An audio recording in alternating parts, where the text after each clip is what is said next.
ഏതത് പത്മാന്തരാളേ നിവസിതി മനഃ. ഷഡ്ചക്ര നിരൂപണത്തിൽ ഇങ്ങനെയാണ് കാണുന്നത്. ഏതത് പത്മാന്തരാളേ നിവസതി ച മനഃ സൂക്ഷ്മ രൂപം പ്രസിദ്ധം. അതിസൂക്ഷ്മരൂപമായ മനസ്സ് സഹസ്രാരത്തിലാണിരിക്കുന്നതെന്ന്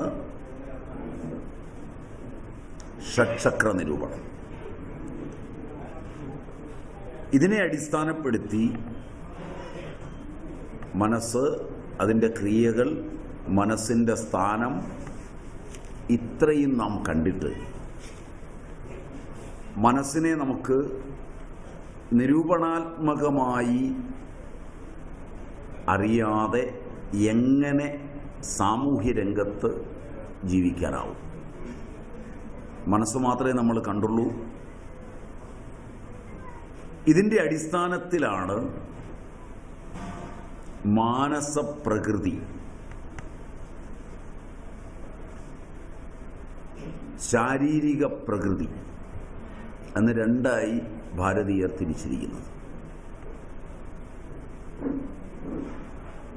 ശാരീരിക പ്രകൃതിയുടെ അടിസ്ഥാനത്തിൽ, ധാതുസാരങ്ങളുടെ അടിസ്ഥാനത്തിൽ ശാരീരിക രോഗങ്ങളുടെ വിവിധ നിലകളും കാര്യങ്ങളും ചികിത്സിച്ച് ഭേദമാക്കാം.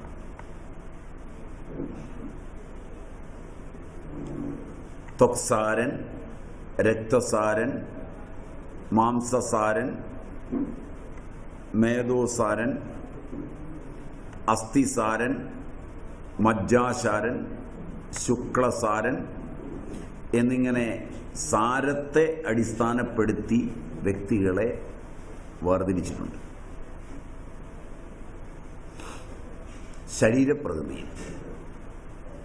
ശരീരപ്രകൃതിയിൽ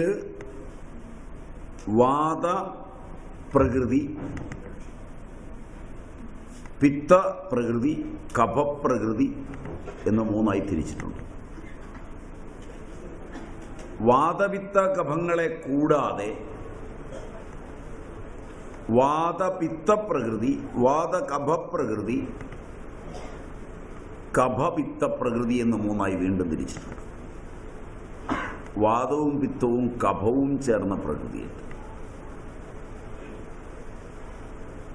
ആഹാരം കൊണ്ടും ജീവിത രീതി കൊണ്ടും ഒക്കെ ഈ പ്രകൃതിയിൽ വരുന്ന പരിണാമം വർത്തമാനകാലസ്ഥിതമായി ഉണ്ടാകുന്നതിന് വികൃതി എന്ന് പറഞ്ഞു.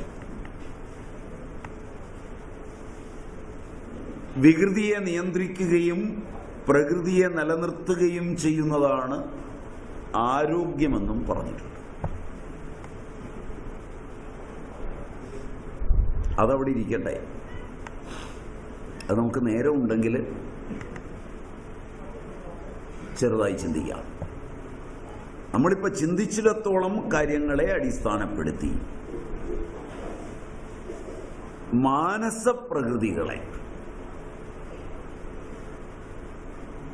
വിലയിരുത്തേണ്ടതുണ്ട്. മാനസപ്രകൃതികളെ വിലയിരുത്തുമ്പോൾ സത്വം, രജസ്, തമസ് എന്ന് മൂന്നായിട്ടാണ് തിരിച്ചിരിക്കുന്നത്. സത്വപ്രകൃതത്തിൽ 7 പ്രകൃതങ്ങൾ ഉണ്ട്. ഒന്ന് ബ്രഹ്മസത്വം.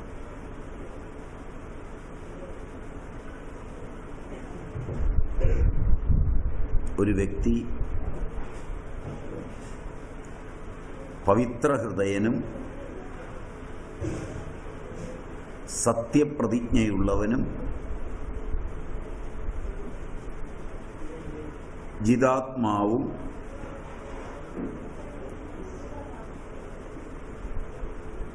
സംവിധാകിതമായിരിക്കുന്ന ജ്ഞാനം, വിജ്ഞാനം മുതലായ വചനങ്ങളോട് കൂടിയവനും അത്തരം വചനങ്ങൾ തോന്നാൻ ഉരുവിടാൻ ശക്തിയുള്ളവനും എന്തിനും കൃത്യമായ ഉത്തരങ്ങൾ നൽകുവാൻ കഴിവുള്ളവനും സ്മരണശക്തി തികഞ്ഞവനും കാമം, ക്രോധം, ലോഭം, മോഹം, അഹങ്കാരം, ഈർഷ്യ, അമർഷം, അപ്രസന്നത എന്നിവയില്ലാത്തവനും ഹർഷശോകങ്ങൾക്ക് അതീതനും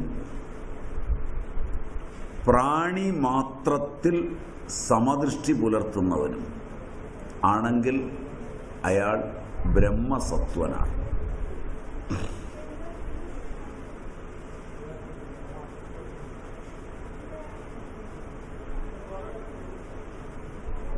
ഇത് പഠിപ്പിച്ചെങ്ങനെ നേടാം?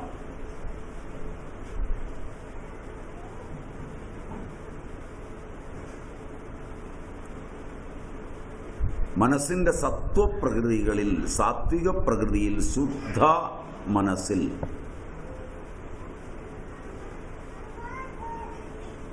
ഹൃദയത്തിന്റെ പവിത്രത,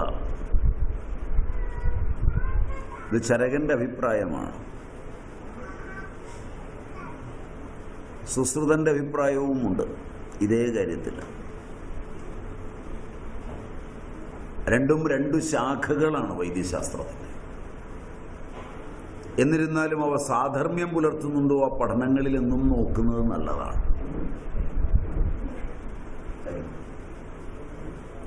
പ്രകൃതിയെ പഠിക്കുമ്പോൾ പവിത്ര ഹൃദയനായിരിക്കുക.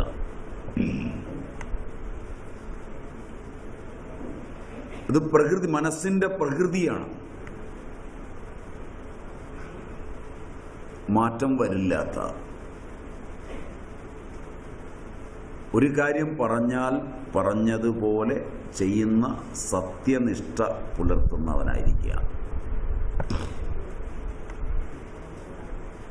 എന്തെങ്കിലും ആരോടെങ്കിലും പറഞ്ഞിട്ടങ്ങ് പോയി,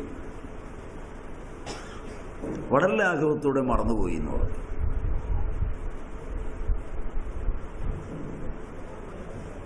അത് അന്നേരം പറഞ്ഞതല്ലേ.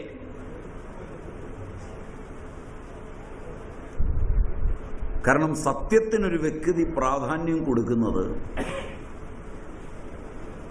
അയാളുടെ സ്വഭാവം, അയാളുടെ ജന്മഗുണം, അതല്ല എവിടുന്നെങ്കിലും പഠിച്ചിട്ട്.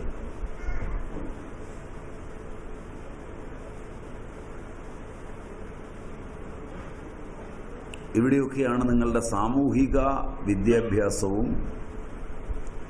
മതപരമായ വിദ്യാഭ്യാസവും പഠനങ്ങളുമൊക്കെ കളങ്കിതമാകുന്നത്.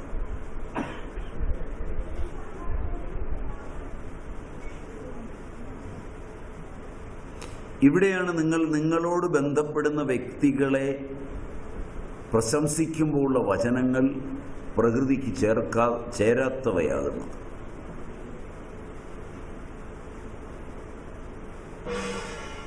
നിങ്ങളുടെ എല്ലാ മീറ്റിങ്ങുകളും സ്വാഗത പ്രസംഗങ്ങളും കളങ്കിതമാകുന്നത് ഇവിടെയാണ്. പരമദയാലുവും ഭക്തോത്തമനും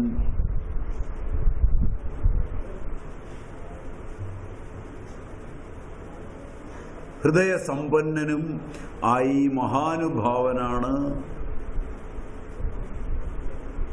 നമ്മുടെ ഈ പുസ്തകം പ്രസിദ്ധീകരിക്കുന്നതിന് വേണ്ടതെല്ലാം ചെയ്തു തന്നു എന്നൊക്കെ പറഞ്ഞ് സ്റ്റേജിൽ ആധ്യാത്മിക പുസ്തകങ്ങളുമൊക്കെ അവതരിപ്പിക്കുമ്പോൾ സ്വാഗത പ്രസംഗത്തിന് എവന്റ് മാനേജ്മെന്റിൽ നിന്നൊരാളായിരിക്കും പ്രസംഗിക്കുന്നത്.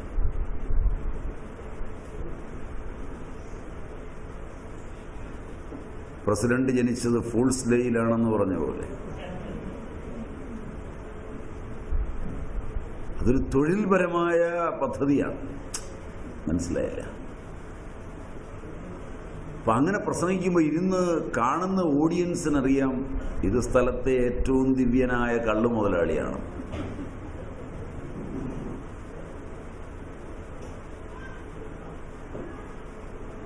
വാക്കുകൾ അവിടെ അർത്ഥശൂന്യങ്ങളായിത്തീരും. മാത്രവുമല്ല, വാക്ക് അതിൻ്റെ ഹ്രസ്വദീർഘപ്ലുതാദികളോടുകൂടി അനുസ്വാര വിസർഗാദികളോടുകൂടി ഉദാത്താനുദാത്താദി ഭേദങ്ങളോടുകൂടി സത്യമായി ഉച്ചരിക്കപ്പെടേണ്ട വാക്ക് ഉച്ചരിക്കുന്നവനെ ശപിച്ച് പിൻവാങ്ങുകയും.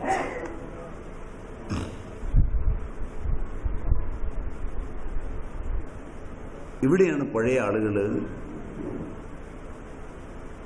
വ്യക്തികളെ പഠിച്ച് അവരുടെ പ്രകൃതി ഗുണമറിഞ്ഞ് സ്ഥാനമാനങ്ങൾ നൽകിയത്.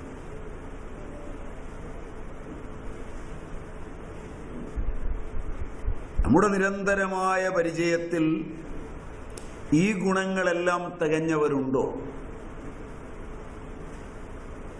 ഏതെങ്കിലും ചിലതുള്ളവരുണ്ടോ? ഹൃദയം പവിത്രമായിരിക്കുക. ആരോടിടപെടുമ്പോഴും ഏതിടപാട് നടത്തുമ്പോഴും പവിത്ര സങ്കല്പങ്ങളോടുകൂടി മാത്രം വാക്കും മനസ്സും പ്രവൃത്തിയും കൊണ്ടുപോകാം.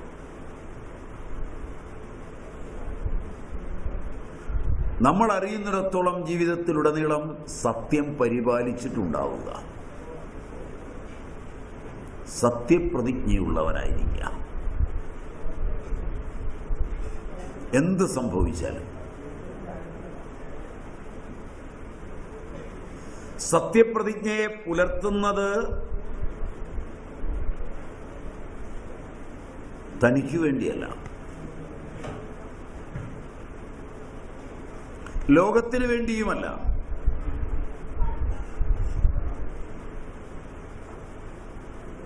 സത്യമായതുകൊണ്ട് മാത്രം. അതിലാണ് അദ്ദേഹത്തിന്റെ ആനന്ദം.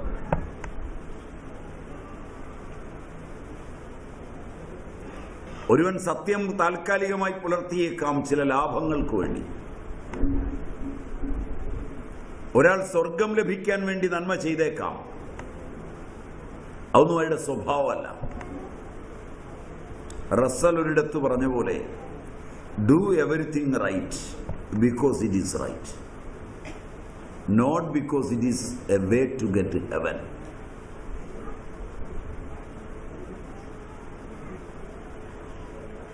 എന്തുകൊണ്ട് ശരി ചെയ്യണം?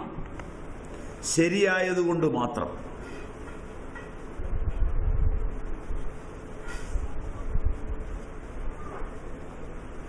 ഈ ആർജവത്തെയാണ് ബ്രഹ്മസത്വം എന്ന് വിളിക്കുന്നത്. ബ്രഹ്മസത്വൻ അതീവ പവിത്ര ഹൃദയനും. മൊബൈലൊന്ന് ഓഫ് ചെയ്ത് വെക്കണേ, ഞാൻ രാവിലെയും പറഞ്ഞതാണ്. കാരണം അവിടെ ഇരിക്കുന്നവരൊക്കെ നിങ്ങളെ ശ്രദ്ധിക്കാൻ തുടങ്ങും. ഇന്ദ്രിയങ്ങളെ അടക്കിയവൻ. ഏതെങ്കിലും ഒരു ഇന്ദ്രിയത്തെ വിഷയങ്ങൾ കൊണ്ട് കളിപ്പിക്കുവാനോ വിഷയവിശിഷ്ടങ്ങളായ ലോകങ്ങളിലേക്ക് ഇന്ദ്രിയം കളിപ്പിക്കുന്ന വഴിയിൽ സഞ്ചരിക്കുവാനോ ഇടയില്ലാത്തവൻ.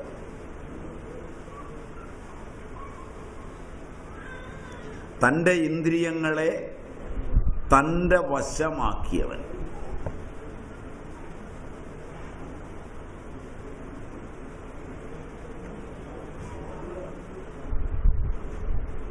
സംവിഭാഗിത വിജ്ഞാനം,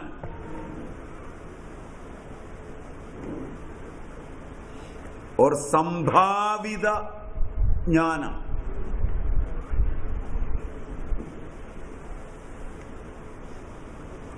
വരാൻ പോകുന്ന കാര്യങ്ങളെക്കുറിച്ചുള്ള അറിവ്. ഉള്ളിലുണ്ടാകുന്നവൻ.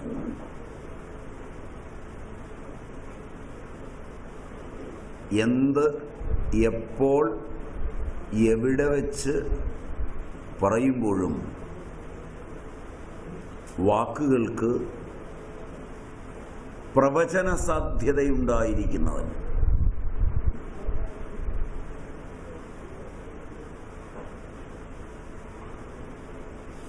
വാക്കിനെ സത്യമായും അനുദ്വേഗകരമായും പ്രിയമായും ഹിതമായും സംഭാഷണം ചെയ്ത് ശീലിച്ച് സംഭാവിത വിജ്ഞാനത്തിൻ്റെ മേഖലകൾ പുൽകി നിൽക്കുന്നവൻ, ജ്ഞാനത്തിൻ്റെയും വിജ്ഞാനത്തിൻ്റെയും വചനങ്ങൾ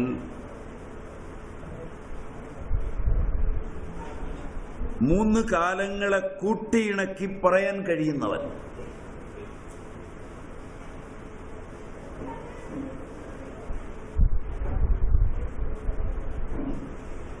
അതുരുവിടുന്നതിൽ ശക്തിയുള്ളവൻ,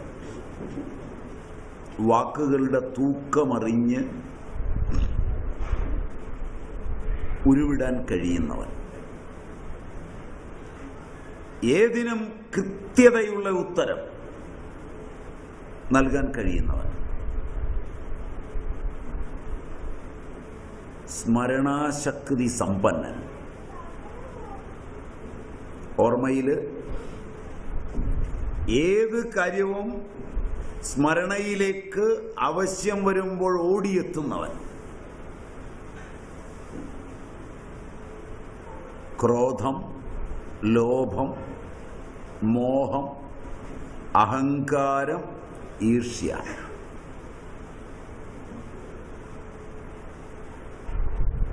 ഇവ അപ്രസന്നത, അമർഷം, എന്തിലും പ്രസന്നൻ, ഒന്നുകൊണ്ടും അപ്രസന്നനാകാത്ത, അതിൽ കാമവും ക്രോധവും ലോഭവും നരകദ്വാരമാണ്. ത്രിവിധം നരകദ്വാരം. നരകത്തിന്റെ ദ്വാരം ഇവിടെയാണെന്നാണ് പറഞ്ഞിരിക്കുന്നത്. ഭഗവത്ഗീത പറയുന്നത് ഇവിടെയാണെന്നാണ് പറയുന്നത്. ഇത് അങ്ങ് അകലെയൊന്നുമല്ല. നരകത്തിന്റെ വലിയ കോമ്പൗണ്ടാണ്. ധർമ്മദേവന്റെ കോമ്പൗണ്ടിന്റെ വിസ്തൃതി നമ്മുടെ വീട്ടിന്റെ അകത്തു വരെയാണ് വരുന്നത്. എവിടെയൊക്കെ കാമമുണ്ട് അത് നരകദ്വാരമാണെന്ന് പറയും. 3 ദ്വാരമാണല്ലോ, 3 കവാടം: കാമം, ക്രോധം, ലോഭം.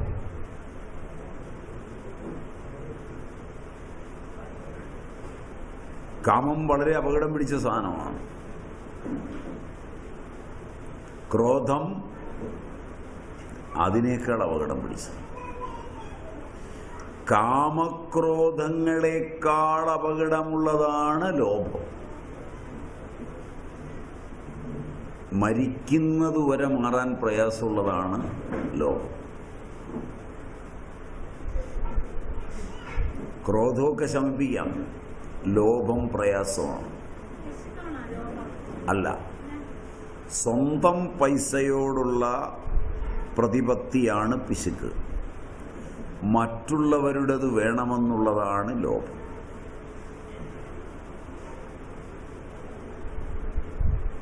ഇത് രണ്ടും തമ്മിലുള്ള അന്തരം. പിശുക്കും ലോഭവും സഹോദരങ്ങളാണ്.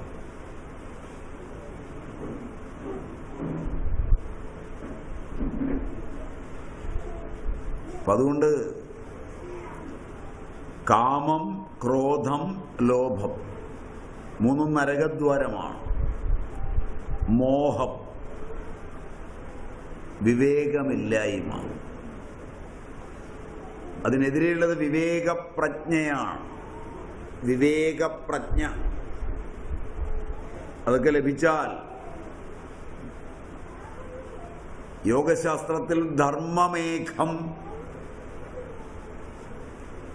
എന്നൊരവസ്ഥയുണ്ട്.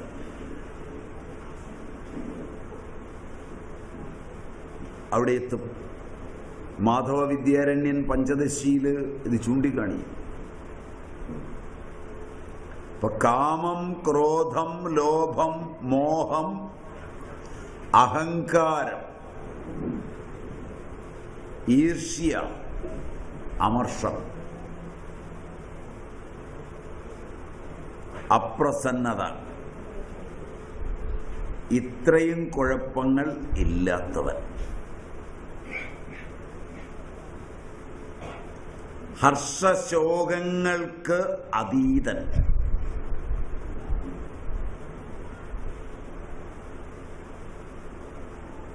എന്തെങ്കിലും ലഭിച്ചാൽ ഹർഷമില്ല,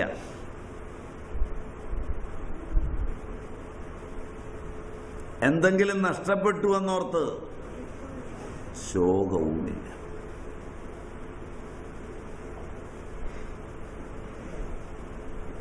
അത് പോയി, സാരില്ല.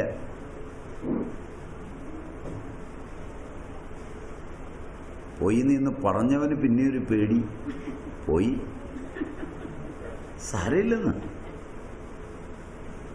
എന്നാലും അങ്ങനെയല്ല, സാരമുണ്ടാവും.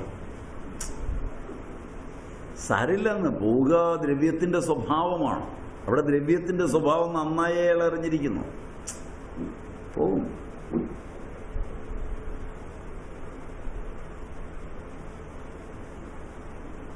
ജീവിതത്തിൽ അനുഭവത്തിൽ ആ സ്വഭാവങ്ങൾ അറിയുക പ്രയാസമാണ്.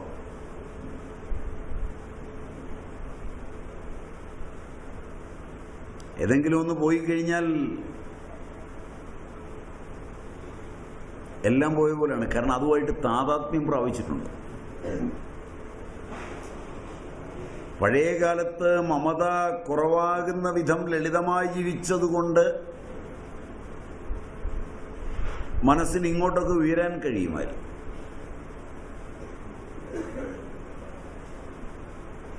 സ്കൂളിലൊക്കെ പോകുന്ന കുട്ടികളെ നോക്കിയാൽ ഇന്നുള്ള പോലുള്ള കളിപ്പാട്ടങ്ങളൊന്നുമില്ല. ഏറ്റവും സമ്പന്ന ഗൃഹത്തിൽ നിന്ന് സ്കൂളിൽ പോകുന്ന ഒരു കുട്ടിക്ക് പോലും ഉടുക്കാൻ ഒരു ഈർക്കിലിക്കരയൻ കോട്ടാർ മുറിയും, നല്ല സമ്പന്നനാണെങ്കിൽ ഒരു ആനമാർക്ക് പെൻസിലും. ഇരിക്കുന്നവരിൽ ആരെങ്കിലും ഓർക്കുന്നുണ്ടോ എന്നറിയുന്നില്ല, പ്രായത്ര ഉണ്ടോ എന്നറിയില്ല.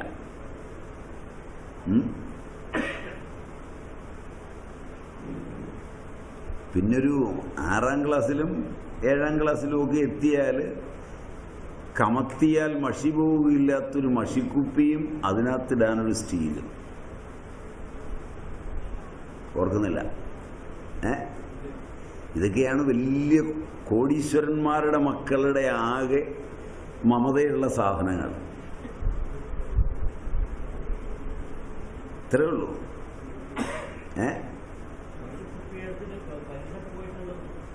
അവന് പരീക്ഷ എഴുതാൻ കുപ്പി വേണമല്ലോ. കാരണം ഈ മഷിക്കുപ്പിയില്ലാതെ പരീക്ഷ എഴുതാൻ പറ്റില്ല. അന്ന് സ്റ്റീൽ പെനും വേണം. ഇന്നും കുപ്പിയില്ലാതെ പരീക്ഷ എഴുതാൻ പറ്റിയല്ല.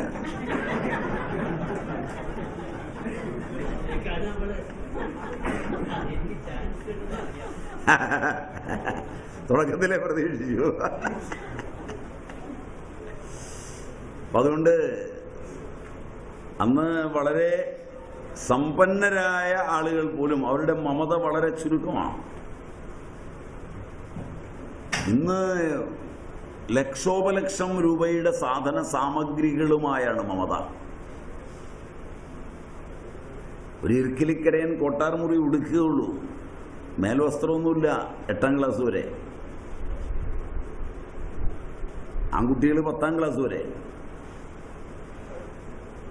പെൺകുട്ടികൾ കാലിൻ്റെ പാദം വരെ വരുന്നൊരു പാവാടയും ഒരു ജാക്കറ്റും ഒക്കെ ഉണ്ടാവുള്ളൂ.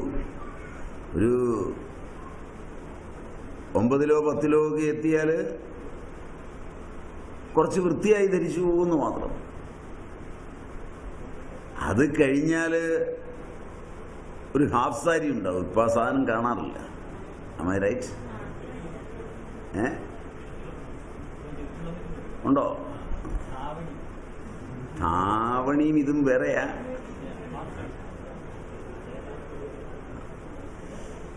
അപ്പം അങ്ങനെയൊക്കെ ആയിരുന്നു അന്ന്. ആകെപ്പാടെ ഇതിനോടൊക്കെയുള്ള മമതയുള്ളൂ. ഇത് കീറിയാലുള്ളതേ ഉള്ളൂ. അത് മിക്കവാറും ഒരെണ്ണേ ഉണ്ടാവുള്ളൂ. കാരണവന്മാർ വളരെ മിടുക്കന്മാരായതുകൊണ്ട് ഒരു സെറ്റേ വാങ്ങിച്ചുള്ളൂ. ഒരു നിക്കറും ഒരു ഷർട്ടും.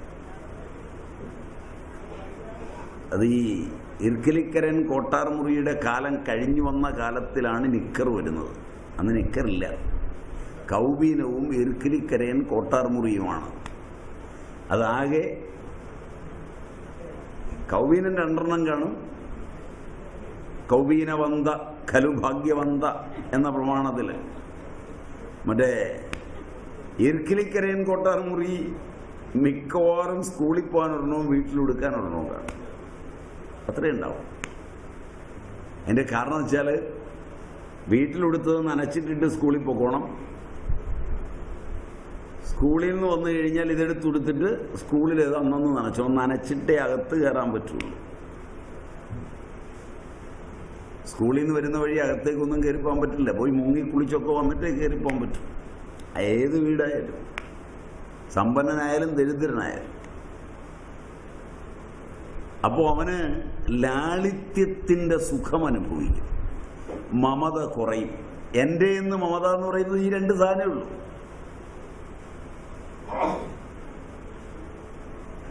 കാലം മാറി. 30 ദിവസത്തേക്കുള്ള വസ്ത്രമായി. 30 കളർ വസ്ത്രത്തിനനുസരിച്ച് 30 വാച്ചിൻ്റെ സ്ട്രാപ്പ്, അതനുസരിച്ച് 30 മൊബൈൽ ഫോണ്. ഇതെല്ലാം കളറ് മാറുന്നുണ്ട്. ഇതാദ്യം തുടങ്ങുന്നത് അധ്യാപകരാണ്. ശരിയല്ല? ഇന്നൊരെണ്ണം ഇട്ടു, നാളെ വേറൊരെണ്ണം ഇട്ടു. പിള്ളേരെ അത്ഭുതപ്പെടുത്താനാണ്. അപ്പോൾ അധ്യാപകരെ കണ്ടു കഴിഞ്ഞാൽ തന്നെ ഒരുമാതിരി ഫാഷൻ ഷോയ്ക്കുള്ള ആളുകളെ പോലെ. അപ്പോൾ ഇത് കണ്ട് പിള്ളേർക്കും ഈ മോഹമുണ്ടോ? പിള്ളേരും ഇതൊക്കെ ഇട്ടുവരും. കാലത്തിൻ്റെ മാറ്റമായിരുന്നു. ഇതൊരു ദിവസം വയറുവരെ കയറുന്ന പാൻസിലും, പിന്നൊരു ദിവസം അരയിൽ തർക്കിക്കുന്ന പാൻസിലും, പിന്നെ ഒരു ദിവസം പുറകിൽ നോക്കിയാൽ വൃത്തികേടെല്ലാം കാണുന്ന പോലുള്ള ഒരെണ്ണം ഇടും. ഇതിനോടെല്ലാം മമത വരും. ഇങ്ങനെ മമതയ്ക്ക് വേണ്ടത്ര സാധനങ്ങളാണ് നിങ്ങൾ വാരിക്കൂട്ടുന്നത്. ഇവിടെ മനസ്സ് തകർന്നു പോവുകയാണ്. മനസ്സിന് ദാർഢ്യം വരണമെങ്കിൽ ലാളിത്യമൊന്നുകൊണ്ടല്ലാതെ, നിങ്ങൾക്ക് ധനം ഉണ്ടാവാം, ഇല്ലാതിരിക്കാം, ലാളിത്യമൊന്നു മാത്രമാണ് മനസ്സിനെ ദൃഢമാക്കുന്നത്. അങ്ങനെ കാമവും ക്രോധവും ലോഭവും ഇല്ലാതായി, അപ്രസന്നത അല്പം പോലും ഇല്ലാതായി. എല്ലാത്തിനും കഴിവുണ്ടായിരിക്കെ അവയൊന്നുപോലും സ്വീകരിക്കാതെ ലളിതമായി ജീവിക്കുന്ന ഒരുവനെ വിഷയം കൊണ്ട് വീഴിക്കാനാവില്ല. കാരണം അവൻ ആപ്തകാമനാണ്. ആപ്തകാമൻ, അകാമൻ എന്ന നിലയിലെത്തുന്നവർക്ക് ഏതെങ്കിലും പുല്ല് കാണിച്ചു കൊണ്ടുപോകാൻ പറ്റില്ല.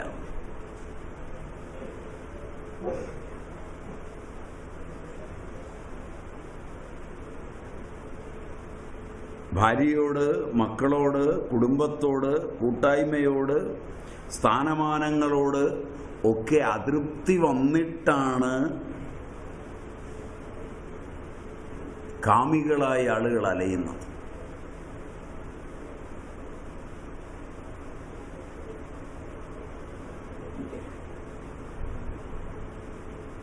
ആഹാരത്തിൻ്റെ തൃപ്തി,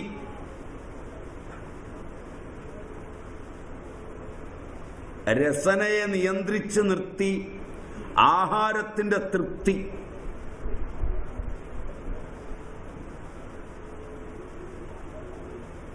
ശീലം കൊണ്ട് സാധിച്ചെടുത്ത് പോകുന്നവനൊരു ആഹാരം കണ്ടാൽ ഉടനെ അങ്ങ് ചാടി വീഴുകയില്ല.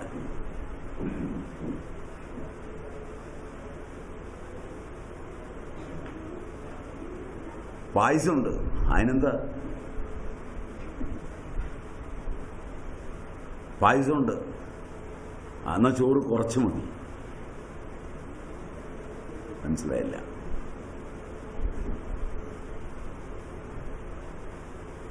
അപ്പോൾ അത്രയും കൂടെ പായസം കുടിക്കാമെന്നാണ് എനിക്ക്.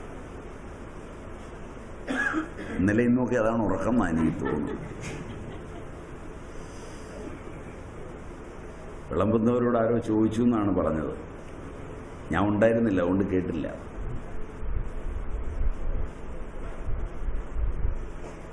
വിളമ്പുന്നതിന് മുമ്പേ പറയണ്ടേ പായസം ഉണ്ടെന്ന്? ചോറ് വിളമ്പാൻ തുടങ്ങുന്നതിന് മുമ്പ് പറയണ്ടേ? ചോറും കൂട്ടാനും ഒക്കെ തട്ടിയതുകൊണ്ട് പായസത്തിന് ഇടയില്ലാതെ പോയെന്നാണ്. അപ്പം അയാൾ പറഞ്ഞു, എന്നാ ഇനിയിപ്പം വേണ്ടല്ലോ എന്ന് പറഞ്ഞ് അപ്പുറത്തോട്ട് വിളമ്പാൻ തുടങ്ങിയപ്പോൾ പറഞ്ഞു, അതല്ല വിളമ്പിക്കോ. അല്ല, ഇടയില്ല എന്ന് പറഞ്ഞത് അത് തൃശ്ശൂർ പൂരത്തിൽ കൊമ്പനാന പോകുന്ന പോലെ പോകുന്നതാണ്, ആൾക്കൂട്ടത്തിനിടയിൽ കൂടെ. അപ്പോ ഇത് കാമം കാരണമാണ്. ആ കാമമില്ലാത്തത് കൊണ്ട്, യദൃച്ഛാലാഭ സന്തുഷ്ടനായതുകൊണ്ട് അപ്രസന്നതയില്ല. ഹർഷശോകങ്ങൾക്ക് അതീതനുമാണ്.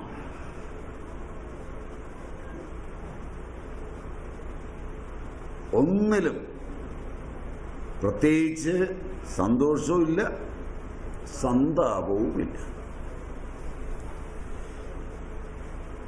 എല്ലാ പ്രാണികളെയും സമമായി കാണുന്നവൻ, സമദൃക്ക്. ഇങ്ങനെ ഒരാളെ പരിചയപ്പെട്ടാൽ അയാൾ ബ്രഹ്മസത്വനാണ്.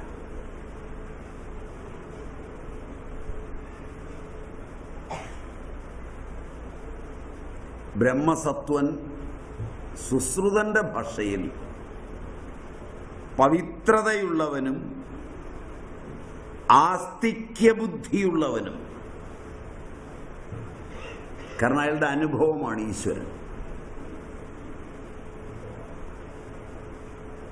ഈശ്വരൻ തനിക്ക് അനുഭവമായ, ഈശ്വരൻ തനിക്ക് ആനന്ദമായ, അല്ലാതെ ഉണ്ടോ ഇല്ലയോ എന്ന് സംശയമൊന്നുമല്ല, വേണമെന്നുള്ള നിർബന്ധമല്ല, അതേ ഉള്ളൂ എന്നുള്ള ഉറപ്പാണ്. ആസ്തിക്യബുദ്ധിയോടുകൂടിയവനും വേദങ്ങളെ അഭ്യസിക്കുന്നവനും,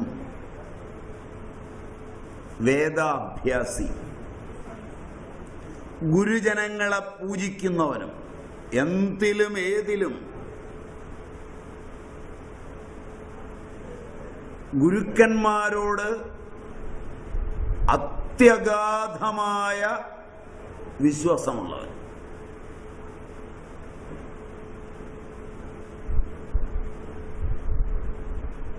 അതുകൊണ്ട് അവരുടെ അറിവാണ് ഏത് ആപത് സന്ധിയിലും അവരെ രക്ഷിക്കുക. അതിഥി സൽക്കാര പ്രിയനും, തിഥി അറിയിക്കാതെ ആരെങ്കിലും വന്നാൽ അവരെ പ്രീതിപ്പെടുത്തി വിടണമെന്ന് നിർബന്ധമുള്ളവൻ.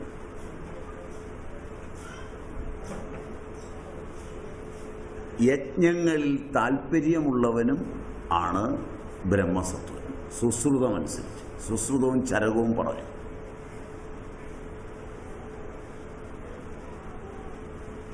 ഈ കാലഘട്ടത്തിൽ വളരെ ദുർലഭമാണ് ഈ കൂട്ടം, അതിദുർലഭം.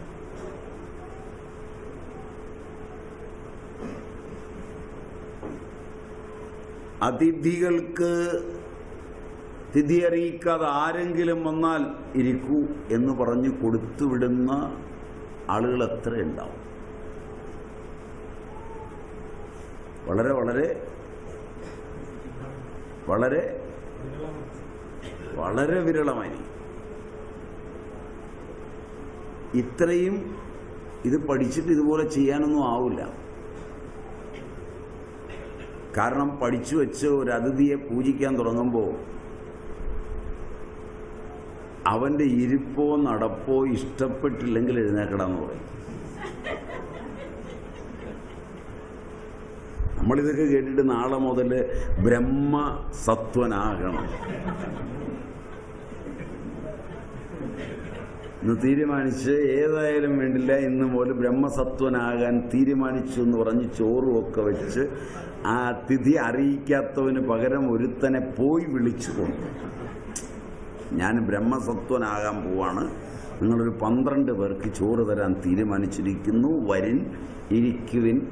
ഇവൻ കയറി വരുമ്പോൾ തന്നെ നമ്മുടെ മുഖത്തിൻ്റെ ഭാവം മാറും. നമ്മൾ ഉദ്ദേശിച്ച പോലല്ല അവൻ്റെ നടപ്പ്.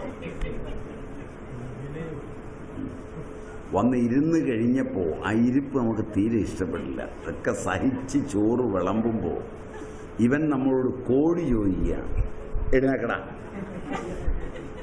എനിക്ക് ഇത്രയൊക്കെ മതി ബ്രഹ്മസത്വം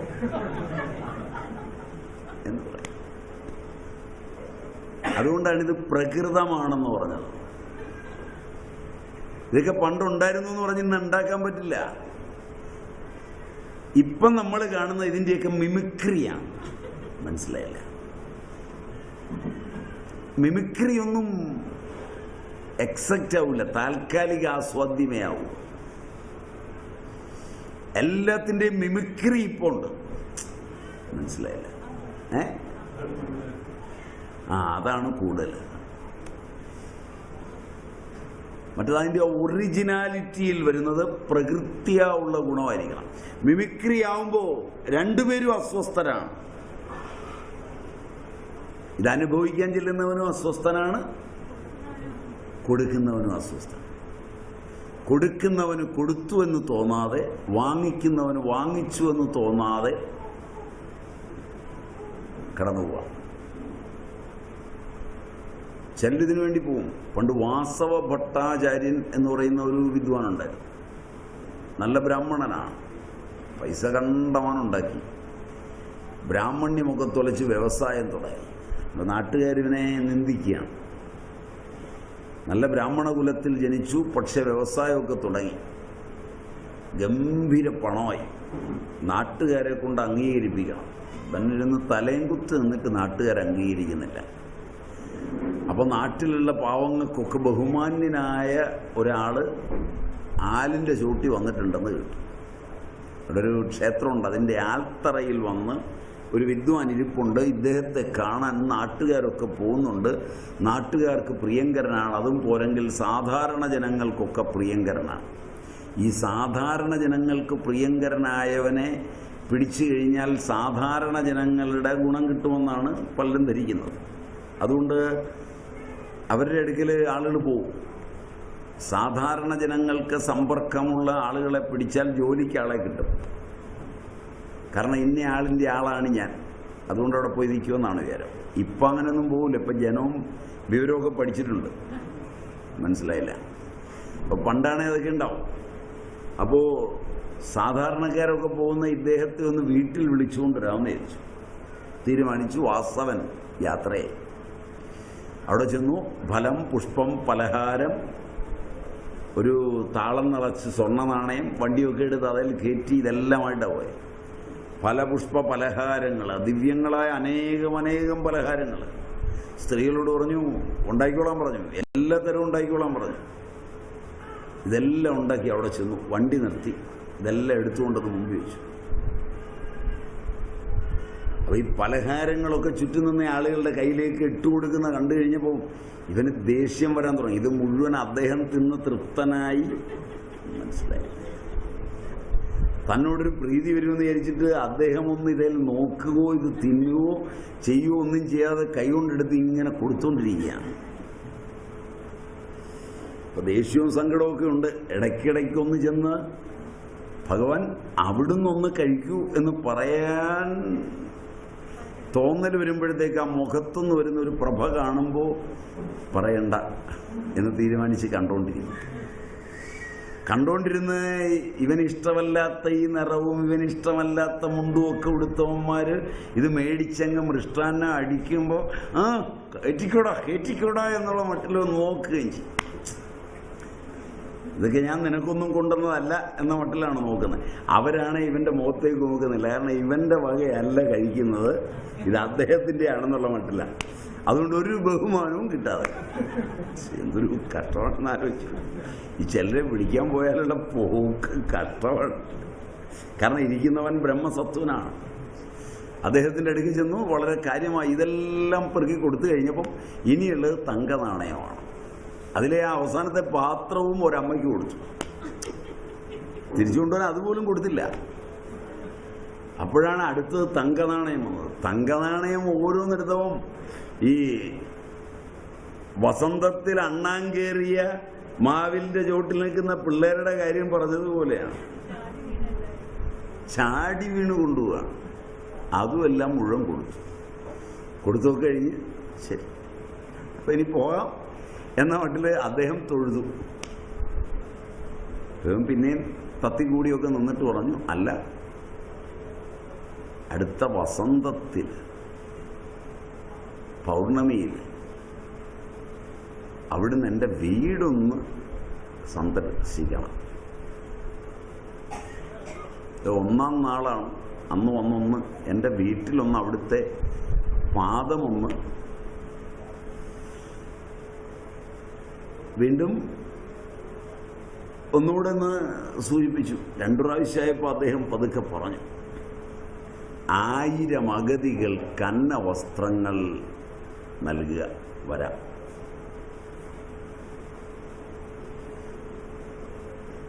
തീ കായാൻ പോയി പൊള്ളിയ പോലായി. ആ മുഖം നോക്കിയാൽ അറിയാം പൊള്ളൽ അനുഭവിച്ചത് വാക്കിന്ന്. കഴിഞ്ഞു. ഈ തേൻ കുടിക്കാൻ ചെല്ലു പോയി. അറിയാൻ മേലാത്തവൻ തേനീച്ച കൂടി നിന്ന് തേനെടുക്കാൻ പോയാൽ കുത്തുകൊണ്ടതല്ലാതെ ഒരു തുള്ളി തേൻ കിട്ടുകയില്ല. അതുപോലെ വളിച്ച് വീട്ടിലേക്ക് യാത്രയായി.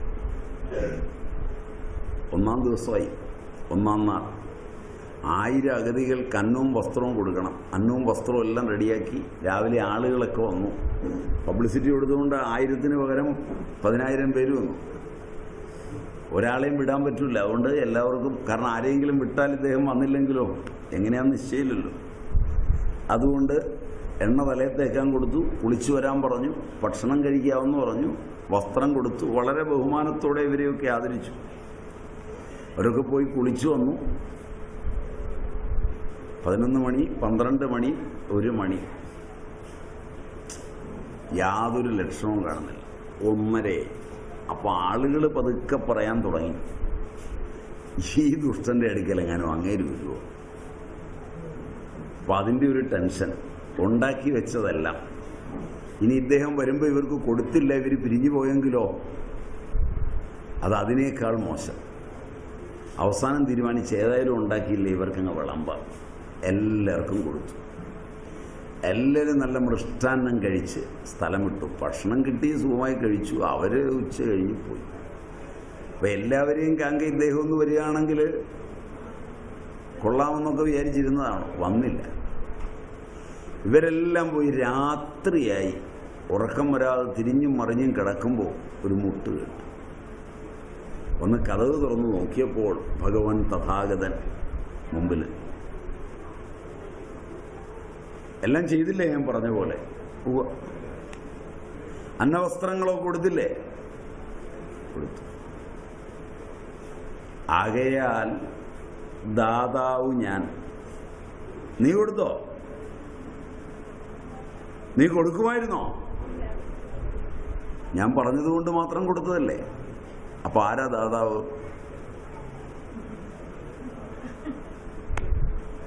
ദാതാവ് ഞാൻ. ആർക്കാ നീ കൊടുത്തത്? ഞാൻ പറഞ്ഞിട്ടല്ലേ കൊടുത്തേ, അല്ലെങ്കിൽ അവർക്ക് കൊടുക്കുവോ? ആകയാൽ ഗൃഹീതാവു ഞാൻ, അന്യനല്ലെല്ലാം ഞാൻ.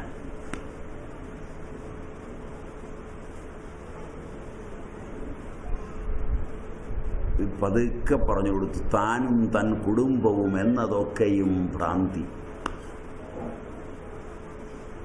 വാസവൻ ഏതാണ്ട് കാര്യമൊക്കെ പിടിയിട്ട് സ്വഭാവമൊക്കെ മാറി. പ്രകൃതം കുറേശ്ശെ മാറാൻ തുടങ്ങി. ഒറ്റയടിക്കൊന്നും മാറില്ല എന്ന് പറഞ്ഞ പോലെ ഇത് പഠിച്ചു കഴിയുമ്പോൾ കുറേശ്ശെ മാറി കിട്ടും. ബ്രഹ്മസത്വനായിരിക്കുക. ഇന്ന് വളരെ ദുർലഭം ആളുകളെ ഇതുണ്ടാവുള്ളൂ. ഇതൊരു പ്രകൃതിയാണ്, മനസ്സിൻ്റെ ഒരു പ്രകൃതിയാണ്. ഈ പ്രകൃതമുള്ള ആളുകൾ അവരുടെ പ്രകൃതത്തിൽ നിന്ന് മാറൂല. 2 ആർഷസത്വം.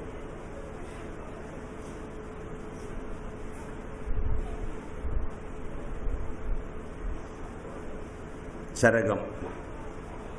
യജ്ഞങ്ങൾ ചെയ്യുക, അധ്യയനം ചെയ്യുക, പഠിക്കുക, വ്രതം, ഹോമം എന്നിവയെ പാലിക്കുക,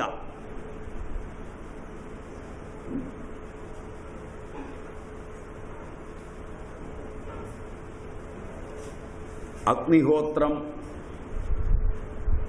മുതലായവയൊക്കെ പാലിക്കുക, ബ്രഹ്മചര്യം അനുഷ്ഠിക്കുക,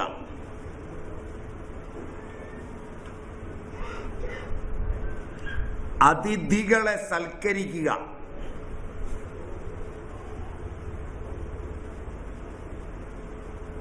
മതം, അഹങ്കാരം,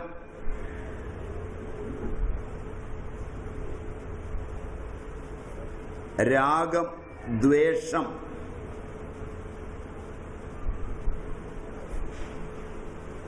മോഹം, ലോഭം, ക്രോധം ഇവയില്ലാതിരിക്കുക. പ്രതിഭയുണ്ടായിരിക്കുക.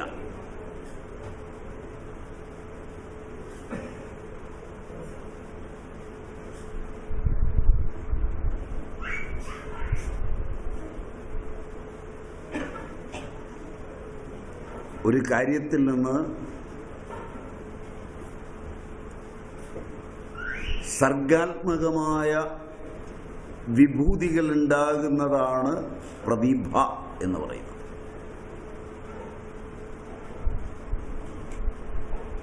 പ്രതിഭ എല്ലാവർക്കും ഉണ്ടാവില്ല. ഈ കാലഘട്ടത്തിൽ പ്രതിഭയുള്ള കുട്ടികൾ ക്രമമായ പ്രതിഭ വളർന്നു പോകുന്ന വിധമല്ല മത്സരങ്ങൾ കൊണ്ടുവച്ചിരിക്കുന്നത്. പ്രതിഭയുള്ള കുട്ടികളെ രാഷ്ട്രീയ, സാമൂഹ്യ, സാംസ്കാരിക മണ്ഡലങ്ങൾ മത്സരങ്ങളിലേക്ക് ആനയിച്ച് അവരുടെ പ്രതിഭയെ ഋണാത്മകവും വികലവുമാക്കുന്നു എന്നുള്ളതാണ് ഇന്നത്തെ പ്രത്യേകത.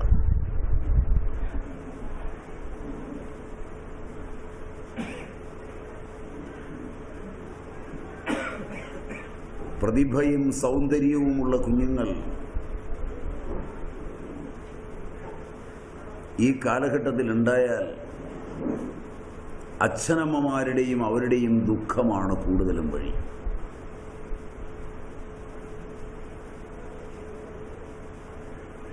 വളരെ ചെറുപ്പത്തിൽ തന്നെ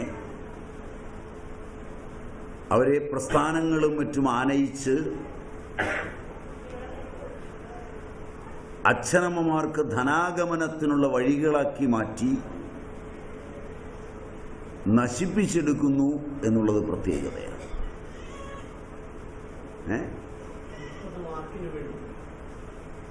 സ്കൂളിലും കോളേജിലും ഒക്കെ 30 മാർക്കിന്, അത് കൂടാതെ ധനം ധാരാളം ഉണ്ടാകുന്ന മാർഗങ്ങളുണ്ട്.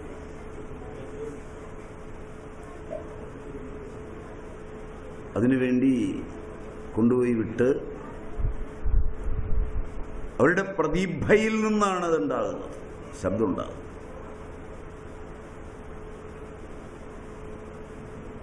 റിയാലിറ്റി ഷോയിലൊക്കെ ചില പ്രതിഭയുള്ള കുഞ്ഞുങ്ങളെ കാണാം, അപൂർവ പ്രതിഭയുള്ള കുഞ്ഞുങ്ങൾ.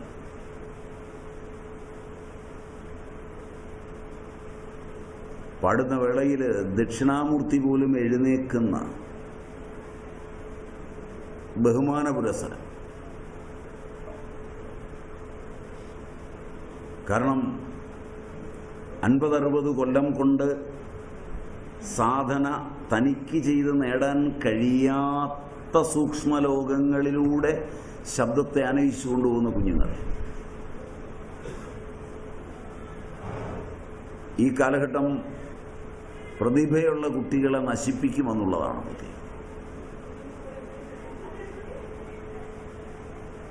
അപ്പോൾ ആ പ്രതിഭ ഉണ്ടാവുക. പ്രതിഭയുള്ളതുകൊണ്ട് പ്രതിഭാപ്രധാനങ്ങളായ വചനങ്ങൾ ഉരുവിടുന്നതിൽ ശക്തിയുണ്ടാവും. പ്രവചന സാധ്യതയുള്ള വചനങ്ങൾ. വിജ്ഞാനമേവം ധാരണാശക്തിയോടുകൂടിയവനായിരിക്കുക.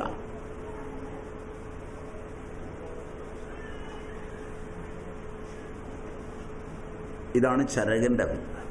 സുശ്രുതൻ ഇവിടെ പറയുന്നത്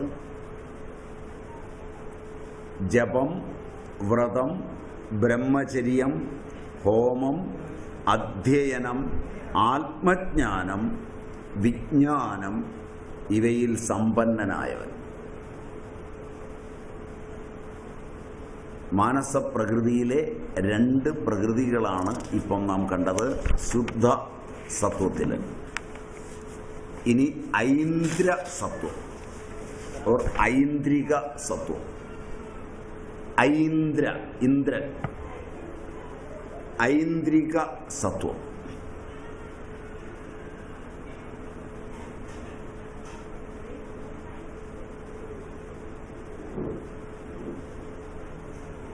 ലക്ഷ്മി സദാ കൂടെയുള്ളവൻ.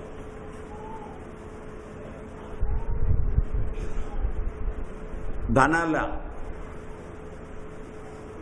നിങ്ങൾ വിചാരിക്കുന്ന പൈസയല്ല. പൈസ കയ്യിലുള്ളതുകൊണ്ട് ലക്ഷ്മി ഉണ്ടെന്ന് പറയാൻ പറ്റും.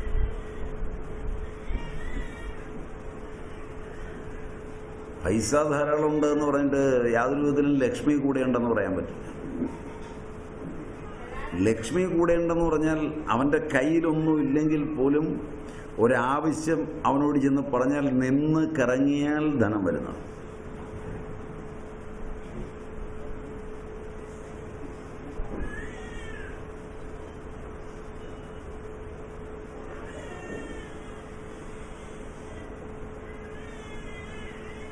ഒരു പൈസയും കയ്യിലില്ലാത്തപ്പോഴാണ് MG കോളേജിന് തറക്കല്ലിടുന്നത്. തിരുവനന്തപുരം MG കോളേജിന് തറക്കല്ലിടുന്നത് ഒരു പൈസയും കയ്യിലില്ലാത്തപ്പോഴാണ്.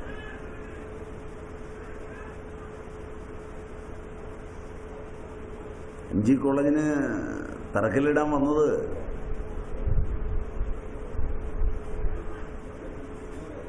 രാജഗോപാലാചാര്യാണ്. നിസ്സാരനല്ല. അദ്ദേഹം തറക്കല്ലിടാൻ വരുമ്പോൾ ചോദിച്ചു, പത്മനാഭനോട് ചോദിച്ചു, മന്നത്ത് പത്മനാഭനോട്, ഗാന്ധിയുടെ പേരിൽ നിങ്ങളാരും ഇതൊന്നും ഉണ്ടാക്കി പേരെടുക്കണ്ട, കയ്യിൽ പൈസയുണ്ടോ? അവസാനം ഗാന്ധിയുടെ പേരിൽ അദ്ദേഹം പറഞ്ഞു, തർജ്ജമ ചെയ്ത് കൊടുത്തു, കളത്തിവേലായുധൻ നായർ. ഇപ്പം മന്നത്ത് പത്മനാഭൻ പറഞ്ഞു, കയ്യിലല്ല പൈസ ഇരിക്കുന്നത്, ഇവിടെ ചുറ്റുമുള്ള ആളുകളുടെ കയ്യിൽ. അത് നാളെ ഇനി വരും എന്ന് അയാളോട് പറഞ്ഞു കൊടുക്കാൻ പറഞ്ഞു.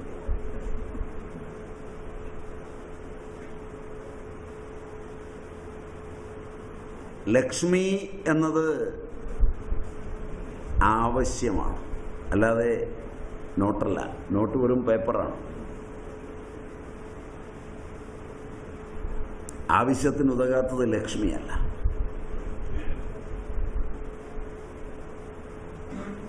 ലക്ഷ്മിയെ കൊണ്ട് സമ്പന്നവും ഗ്രഹിക്കാൻ കഴിയുന്ന വാക്കുകളോട് കൂടിയവനുമായിരിക്കുന്നവൻ. ലക്ഷ്മി അളവിൽ കൂടുതൽ കയ്യിൽ വരുമ്പോൾ വാക്കുകൾ അന്യർക്ക് ഗ്രഹിക്കാൻ കഴിയുന്നതായിത്തീരും. പണം കയ്യിൽ വരുമ്പോൾ വാക്കുകൾ ഗ്രഹിക്കാൻ കഴിയാത്തതായിത്തീരും. ശബ്ദമൊക്കെ മാറും. പണക്കാരൻ്റെ ശബ്ദം പെട്ടെന്ന് മാറും. പെട്ടെന്ന് ഈ പണം കിട്ടിയവനോട് വർത്തമാനം പറയുമ്പോൾ പഴയ ശബ്ദത്തിലൊന്നും അല്ല സംസാരിക്കുക, ശബ്ദമൊക്കെ മാറും. അപ്പോൾ ഈ കൂടെ നടന്നവൻ ചിലപ്പോൾ വിചാരിക്കും, ഇവൻ്റെ ശബ്ദം തയ്യുന്നു, പെട്ടെന്ന് മാറിയിരിക്കും. കാരണം ഞങ്ങൾ ഈ സ്വാമിമാരെയൊക്കെ വിളിച്ച് വീട്ടിൽ കൊണ്ടുപോയി ഭിക്ഷയൊക്കെ തരും, രസമുള്ള കാര്യമാണ്. അപ്പം ആദ്യമായിട്ട് സ്വാമിമാരായിട്ട് ഇറങ്ങുമ്പോൾ എവിടെയെങ്കിലും ചെന്ന് കപ്പയോ ചക്കയോ ഒക്കെ തിന്ന് കൊത്തിയും വേവിച്ചും ഒക്കെ തിന്ന് ഇങ്ങനെ ഒക്കെ ഇരിക്കും. ഇത് കഴിഞ്ഞ് അപ്പോൾ കാര്യമായിട്ടൊന്നും ആരും വരികയൊന്നുമില്ല. ഈ കൂടെയുള്ളവന്മാരെ പരിചയപ്പെടുത്തിയത് സ്വാമിയാണ്, സ്വാമി രണ്ടിണ്ടായുള്ള മണ്ടനാണെന്നൊക്കെ പരിചയപ്പെടുത്തി വളരെ ഗംഭീരമായിട്ട് നോട്ടീസ്, ബാനർ, ബഹളം, നാട്ടിലൊക്കെ പറച്ചിൽ, അത്ഭുതം, സിദ്ധി ഒക്കെ പറഞ്ഞൊക്കെ തുടങ്ങി കഴിയുമ്പോൾ കുറേശ്ശെ മാറി, ആളുകളൊക്കെ മാറി. അത് കഴിഞ്ഞപ്പോഴാണ് വെളിയിൽ നിന്ന് രണ്ടുപേരെ പരിചയത്തിന് കിട്ടി, കാശായി, സ്വന്തമായി വണ്ടിയായി, ടിപ്പായി, ടോപ്പായി. പിന്നെ വരുമ്പോൾ ആരെങ്കിലും ചോദിച്ചാൽ മറ്റേ വീട് കപ്പ് എന്ന് ചോദിക്കുന്ന പ്രകൃതം. പണ്ടിവൻ കട്ട് തിന്ന സാധനം പോലും ആയിരിക്കും. നിങ്ങളുടെ കാര്യം പറഞ്ഞാൽ നിങ്ങൾക്ക് ഇഷ്ടപ്പെടുകയില്ലാത്തതുകൊണ്ടാണ് ഞാൻ സ്വാമി എന്ന് പറയും. നിങ്ങളുടെ പേരും നിങ്ങളുടെ കാര്യമൊക്കെ പറഞ്ഞു കഴിഞ്ഞാൽ നിങ്ങളെന്നെ കരുത്താൻ. എൻ്റെ കാര്യം എനിക്ക് പറയാമല്ലോ. അപ്പോ ഈ ഗതികളുണ്ടാവും. അത് ലക്ഷ്മിയല്ല, അത് ധനമാണ്. ലക്ഷ്മി വിനയസമ്പത്തുണ്ടാക്കുന്നതാണ്. ലക്ഷ്മി കൂടുമ്പോൾ വാക്കുകൾക്ക് കൂടുതൽ മിതത്വം വരും.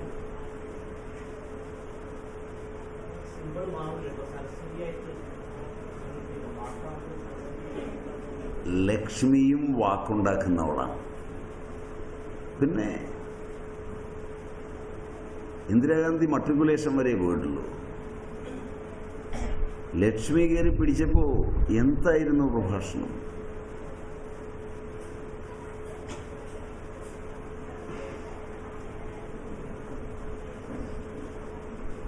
എന്തായിരുന്നു ജനങ്ങളെ ആകർഷിക്കാനുള്ള ശക്തി? നിങ്ങൾക്ക് പല കാര്യങ്ങളിലും അവരോട് എതിർപ്പുണ്ടാവാം, പക്ഷേ അവരുടെ ധീരതയും വാക്കിന് മുമ്പിൽ നിങ്ങൾക്ക് എതിർപ്പുണ്ടാവില്ല. നിങ്ങൾ ഏത് പാർട്ടിക്കാരനായാലും അവരുടെ ഐഡിയോളജിയിൽ പലതിനോടും നിങ്ങൾക്കും എനിക്കുമൊക്കെ വിയോജിപ്പുണ്ടാവാം.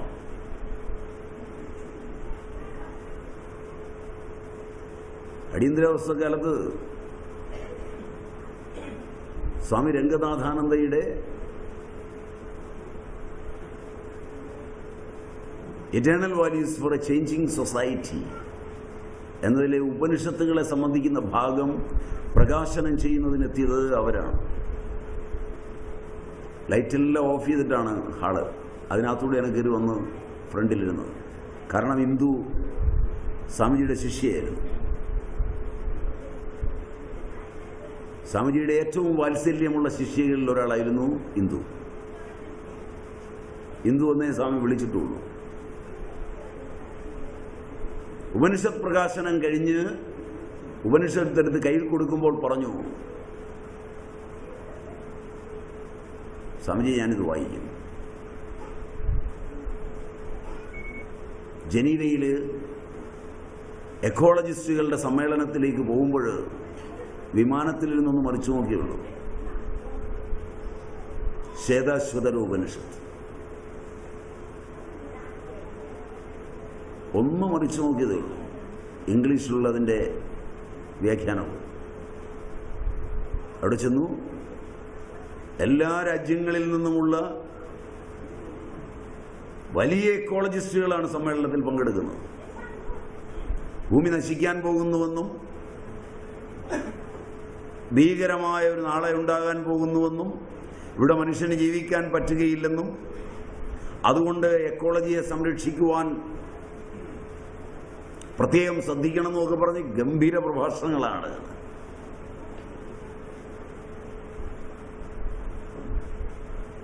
ഇവരുടെ ഊഴം വന്നു. അവരെഴുന്നേറ്റു. സ്ഫുടമായൊരു ശ്ലോകം ചൊല്ലി. യഥാ ചർമ്മവദാകാശം വേഷ്ടയിഷ്യന്തി മാനവാഹ തഥാ ദേവം അവിജ്ഞായ ദുഃഖസ്യന്തോ ഭവിഷ്യതി. പറഞ്ഞു, ഇത് ഏറ്റവും പ്രാചീനനായ ഋഷിയുടെ വാചകമാണ്. ഇന്ത്യയിൽ, ഞങ്ങളുടെ നാട്ടിൽ നിങ്ങളൊക്കെ നാളെ വരാൻ പോകുന്ന വിപത്തിനെ പറ്റിയൊക്കെ പറഞ്ഞു. ഇത് പരിഹരിക്കുന്നതിന് നിങ്ങളാരും ഒന്നും പറഞ്ഞു കേട്ടില്ല.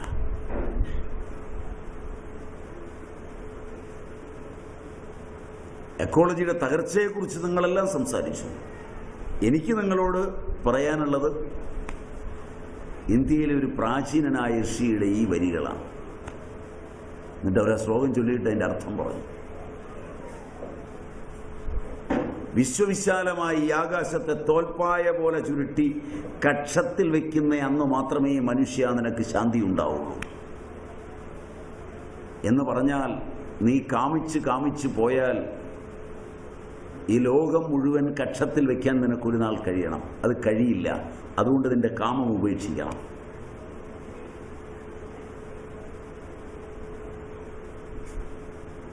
തിരിച്ചൊരിക്കൽ രംഗനാഥാനന്ദയെ കണ്ടപ്പോൾ മിസസ് ഇന്ദിരാഗാന്ധി പറഞ്ഞത്, Swamiji it was A wonder. എന്താണ് എന്തെന്ന് ചോദിച്ചോ പറഞ്ഞത്, ഞാൻ ഈ ശ്ലോകം ഒരു വിട്ട് ഇത്രയും പറഞ്ഞപ്പോൾ 3/4 മണിക്കൂർ നേരത്തേക്ക് കരഘോഷം ശമിപ്പിക്കാൻ പറ്റാതെ നടക്കുകയായിരുന്നു എന്നാണ്.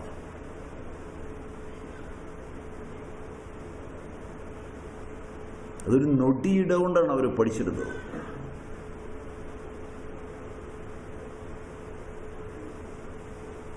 നിങ്ങളിടയിലെ ചില സമ്പന്നന്മാരെ കൊടിമര പ്രതിഷ്ഠയ്ക്കും അന്ന ക്ഷേത്ര ഉദ്ഘാടനത്തിനുമൊക്കെ വിളിക്കും. ആദ്യം അവരാരെ കൊണ്ടെങ്കിലും 2 പ്രഭാഷണം എഴുതി വാങ്ങിക്കും. മനസ്സിലായില്ല. പിന്നെ എഴുതി വാങ്ങിച്ച് മുമ്പിൽ വെച്ചുകൊണ്ട് അവരുടേതും കൂടെ ചേർത്ത് പറയും. പിന്നെ അവരിങ്ങ് വന്ന് പറഞ്ഞു തുടങ്ങിയാൽ നിങ്ങൾ എഴുതി കൊടുത്ത് ഇറക്കി വിടേണ്ടി. മനസ്സിലായില്ല?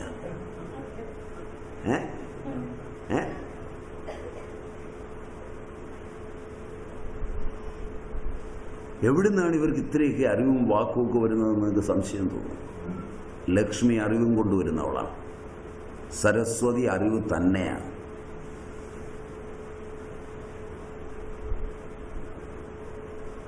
പക്ഷെ ലക്ഷ്മി ആയിരിക്കണം സമ്പാദിച്ചത്. മനസ്സിലായില്ല? ഇവിടെയാണ് അതിൻ്റെ ഭേദം. അപ്പോൾ ലക്ഷ്മിയെ കൊണ്ട് സമ്പന്നവും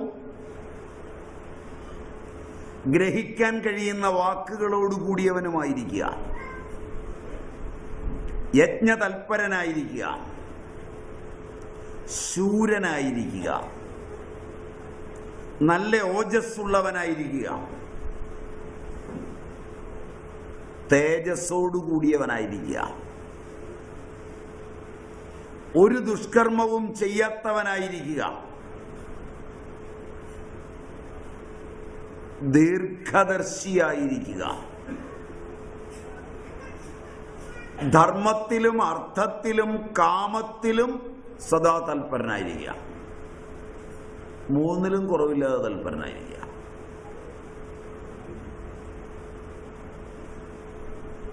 ഇങ്ങനെയുള്ളവൻ ഐന്ദ്ര സത്വനാണ്.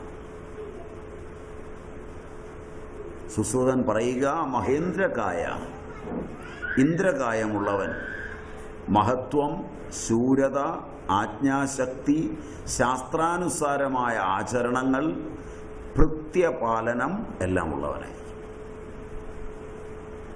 ഇപ്പുറത്ത് പറഞ്ഞതെല്ലാം തന്നെയാണ് എന്ന് നിങ്ങൾക്ക് കേൾക്കുമ്പോൾ അറിയാം. അതുകൊണ്ടാണ് ഞാൻ രണ്ടാമത്തത് പറയുമ്പോൾ എക്സ്പ്ലെയിൻ ചെയ്യാത്തത്. ഈശ്വര വ്യത്യാസങ്ങളെ കാണുകയുള്ളൂ. ഐന്ദ്രസത്വമുള്ളവന് ധാരാളം ഭൃത്യന്മാരുണ്ടാവും. അവരെയൊക്കെ പാലിക്കും. ഇത് കണ്ട് ഒരുപാട് ഗുണ്ടാപ്പട കൂടെയുള്ളവൻ ഐന്ദ്രസത്വം ഉള്ളവനാണെന്ന് ധരിക്കരുത്. അല്ല, ഗുണ്ടാപ്പടയുള്ളവൻ അവൻ ഭൃത്യന്മാരെ സംരക്ഷിക്കുകയില്ല. അവൻ ആരോടും മമതയില്ല. പോയി കാര്യം സാധിച്ചു വന്നില്ലെങ്കിൽ ഗുണ്ടക്കിട്ട് തന്നെ 4 എണ്ണം കൊടുക്കും. തനിക്ക് വിപരീതമാകുമെന്ന് തോന്നിയാൽ ഗുണ്ടയും തട്ടും. മനസ്സിലായില്ല? അതല്ല, ഭൃത്യന്മാരോട് അങ്ങേയറ്റത്തെ സ്നേഹമുള്ളവനും ഭൃത്യന്മാരെ പരിപാലിക്കുന്നവനും. അതുകൊണ്ട് ഭൃത്യന്മാർ എന്തും ചെയ്യും അങ്ങനെയുള്ളവന് വേണ്ടി. അങ്ങനെയുള്ളവൻ്റെ കീഴിൽ പണിയെടുക്കാൻ ശമ്പളമൊന്നും അല്ല നിയമം. പിരിച്ചുവിട്ടാലും പോവില്ല, പ്രായമായാലും പോവില്ല. അവിടെ ചുറ്റിപ്പറ്റിയൊക്കെ പഴയ പോലെ വണ്ടി ഓടിക്കാനൊന്നും മേല. ഞാൻ സാറിനെ വിട്ടു പോവില്ല, ഞാൻ ഈ ഗേറ്റിങ്കിൽ എങ്ങനെ നിന്നോളാം.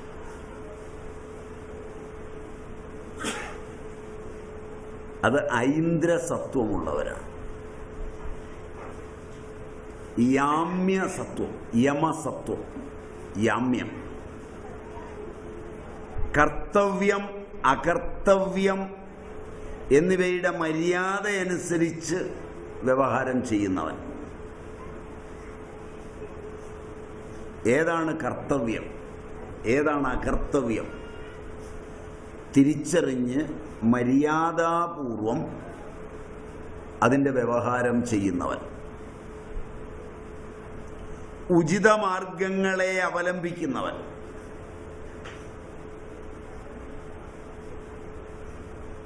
ഉത്തമ മാർഗാവലംബി, അതാണ് ഉചിതമാർഗങ്ങളെ അവലംബിക്കുന്നവൻ.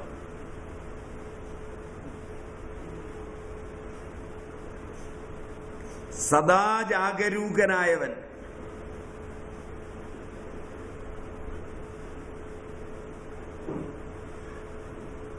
സ്മരണാശക്തി തികഞ്ഞവൻ.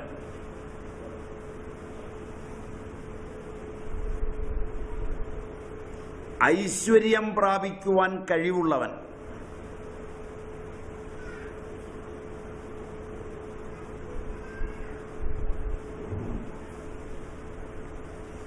രാഗം, ദ്വേഷം,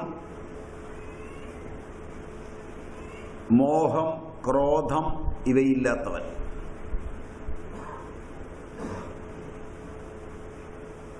അവയിൽ നിന്നെല്ലാം മുക്തൻ.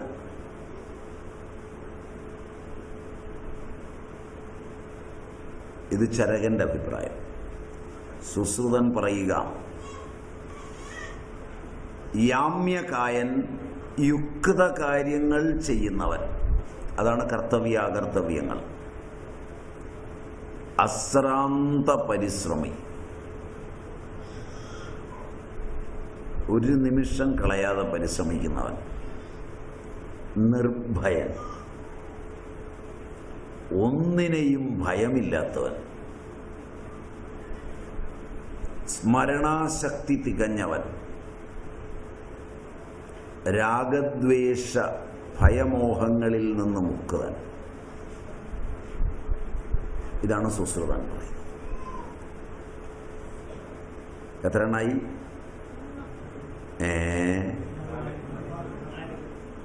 4 എണ്ണായില്ലേ? 4, 5. വരുണസത്വം.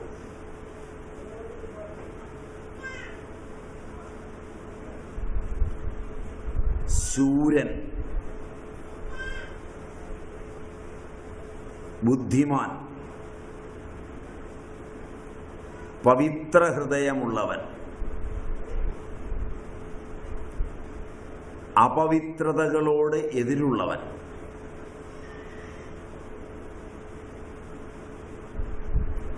യജ്ഞങ്ങളെ ചെയ്യുന്നവൻ.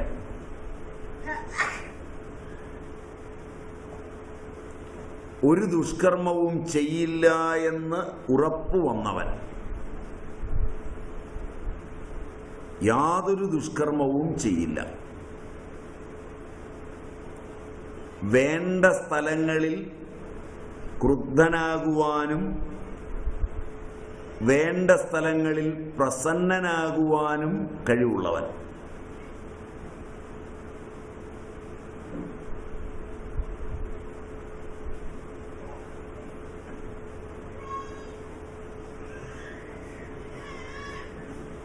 സുശ്രുതം, വരുണകായം, ശീതകാമി എന്ന് പറഞ്ഞാൽ തണുപ്പ് ഇഷ്ടപ്പെടുന്നവൻ, ചൂടിഷ്ടപ്പെടാത്തവൻ. സഹിഷ്ണു, എന്തും സഹിക്കാൻ കഴിവുള്ളവൻ. ചെമ്പിച്ച മുടികളോടുകൂടിയവൻ, ചുവന്ന കണ്ണുകളോടുകൂടിയവൻ.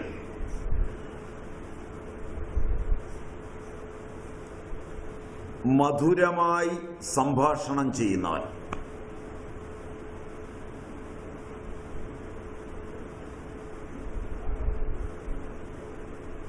ആറ്, കൗബേരസത്വം, കുബേരൻ.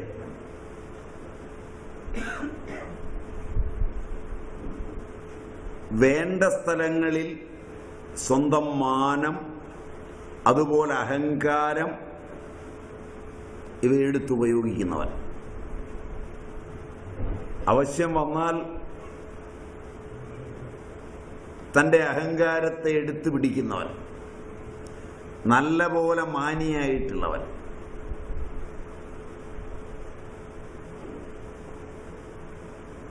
മാനം കളയാതെ അഹങ്കാരം കളയാതെ അത് വേണ്ടിടത്ത് ഉപയോഗിക്കാൻ പറ്റുന്നവൻ, പരിഹാര സമ്പന്നൻ. എടുത്തു പിടിച്ച അഹങ്കാരവും മാനവും ഉള്ളതുകൊണ്ട് എന്തു പ്രശ്നവും അവൻ്റെ മുമ്പിലെത്തുമ്പോൾ പരിഹരിക്കപ്പെടും. കാരണം അവൻ്റെ സംഭാഷണത്തിനകത്ത് കേൾക്കുന്നവൻ്റെ ഉള്ളിൽ ഭീഷണി ഉണ്ടാവും.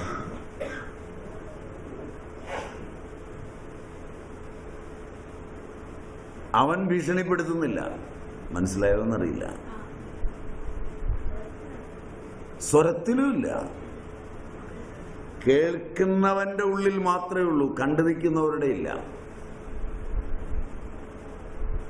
അതുകൊണ്ട് മാനത്തിൻ്റെയും എടുത്തുപിടിച്ച അഹങ്കാരത്തിൻ്റെയും തലം കൊണ്ട് അവൻ സംഭാഷണം ചെയ്യുന്ന വേളയിൽ ആ സംഭാഷണം ആരോടാണോ അയാൾക്ക് മാത്രമേ തോന്നുള്ളൂ,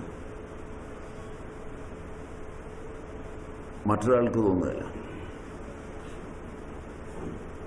മറ്റുള്ളവർ ഇത്രയും സൗമ്യശീലനും ഇത്രയും മര്യാദക്കാരനും ഇത്രയും പ്രതാപിയും വേറൊരാളില്ലെന്ന് തോന്നുമ്പോൾ ആരാണോ കേൾക്കുന്നത് അവൻ്റെ ഉള്ളിൽ ഇടിവെട്ടുണ്ടാകുന്ന വിധം ബോധ്യപ്പെടും. ഇതാണ് അതിൻ്റെ പ്രത്യേകത. അപ്പോൾ വരുണസത്വമുള്ളവൻ വേണ്ട, അതാ പറഞ്ഞുകൊണ്ടിരിക്കുന്നത്, അല്ല കൗബേരസത്വം, സോറി, കൗബേരസത്വമുള്ളവൻ വേണ്ട ഇടങ്ങളിൽ മാനം അഹങ്കാരം എന്നിവ ഉപയോഗിക്കുന്നവനും പരിഹാര സമ്പന്നനും സുഖപൂർവമായി വിഹരിക്കുന്നവൻ. എവിടെയും പോകും, എവിടെ പോകുന്നതും സുഖമായിരിക്കും. ധർമ്മം, അർത്ഥം, കാമം എന്നിവകളിൽ സദാ തൽപരൻ.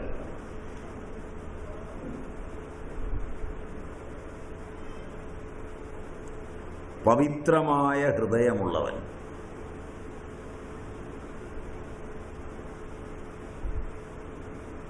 മുമ്പ് കണ്ടവർക്ക് ക്രോധവും കാര്യമൊന്നുമില്ല.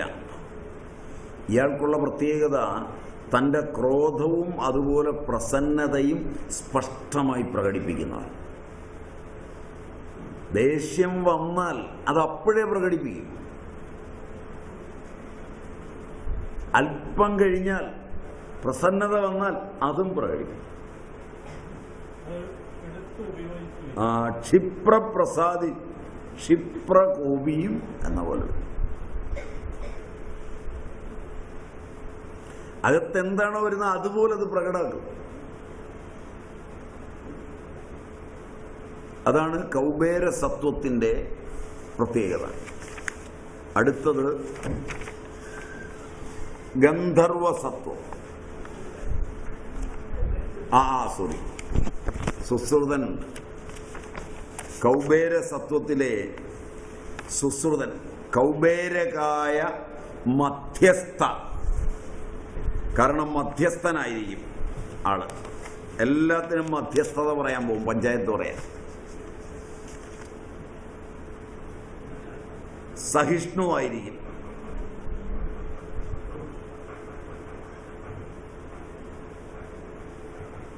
നല്ലപോലെ പണം സമ്പാദിക്കും എന്ന് പറഞ്ഞാൽ രണ്ടുപേരോടും വാങ്ങിക്കും. മനസ്സിലായില്ലേ? കാര്യമൊക്കെ പറഞ്ഞു, കാര്യമൊക്കെ തീർത്തു കൊടുക്കും. പക്ഷെ തീർത്തു കൊടുക്കുമ്പോ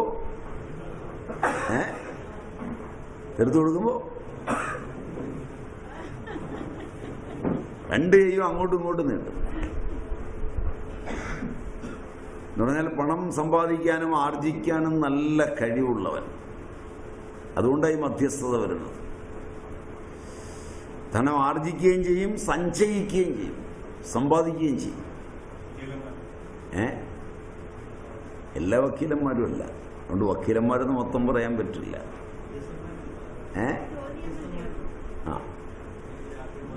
ഉണ്ട്, പലരും ഉണ്ടങ്ങനെ.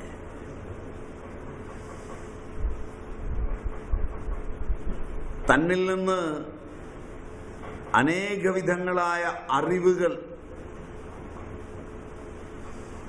ഉളവാകുന്നവൻ, എന്തിലും സഫലതയുള്ളവൻ,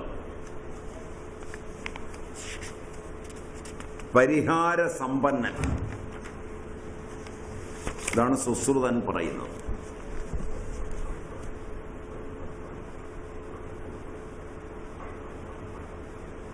ഗന്ധർവസത്വം,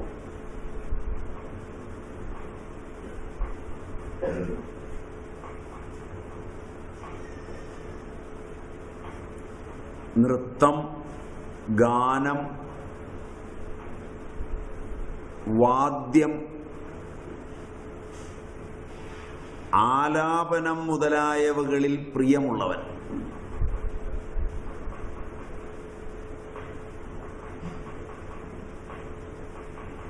ശ്ലോകപാഠം, കഥ, ഇതിഹാസ പുരാണങ്ങൾ,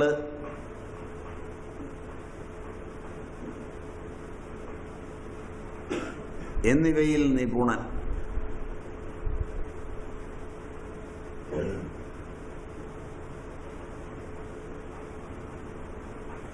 ഗന്ധം, പുഷ്പം, ചന്ദനം,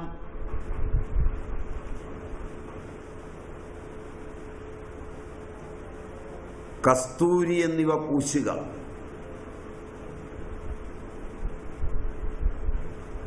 സുന്ദരതരങ്ങളായ വസ്ത്രങ്ങൾ ധരിക്കുക.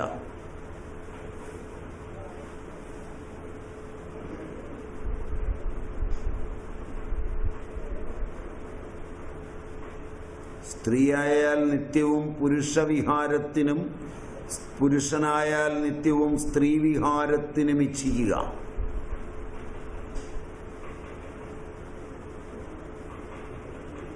മറ്റുള്ളവരെ പറ്റി കുറ്റം പറയുക,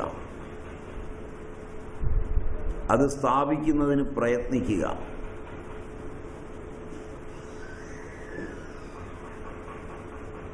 ഇതെല്ലാം ഗന്ധർവസത്വമാണ്. ഗന്ധർവഗായന്മാർ സുഗന്ധികളും പുഷ്പമാല അണിയുന്നവരും തൈലം പൂശുന്നവരും നൃത്യ സംഗീത വാദ്യാദികളിൽ പ്രവീണരും ഭ്രമണശീലരും സഞ്ചാരികളും ആയിരിക്കുമെന്ന് സുശ്രുതൻ. ഇപ്പം നമ്മൾ 7 പ്രകൃതം ശുദ്ധസത്വത്തിൻ്റെ എടുത്തു. അത് കഴിഞ്ഞിട്ട് നമുക്ക് രാജസപ്രകൃതിയിലേക്ക് കടക്കാം. അതിനു മുമ്പ് ഇപ്പം നിങ്ങൾ എഴുതിയെടുത്ത പ്രകൃതി ഒന്ന് നിങ്ങൾ നോക്കുക. ഇത് മെമ്പർഷിപ്പ് കൊണ്ട് മാറുമോ?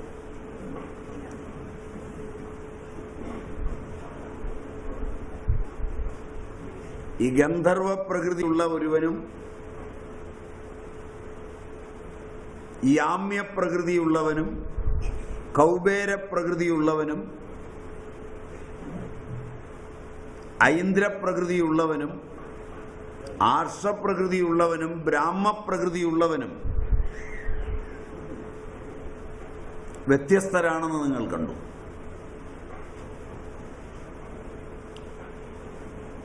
ഒരു സമൂഹത്തിൽ ഇതിൻ്റെ സാധർമ്മ്യം കുടുംബത്തിൽ കുറച്ചെങ്കിലും ഉണ്ടായേക്കാം.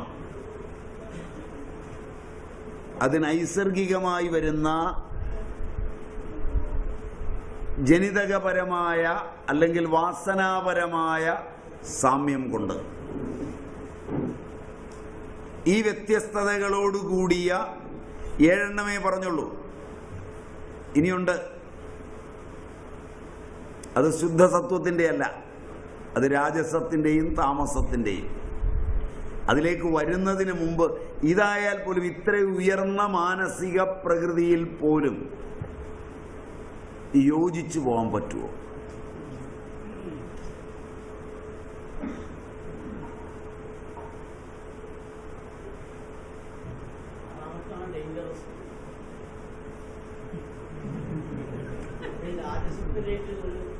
ചായാൻ പോകുന്ന സമയം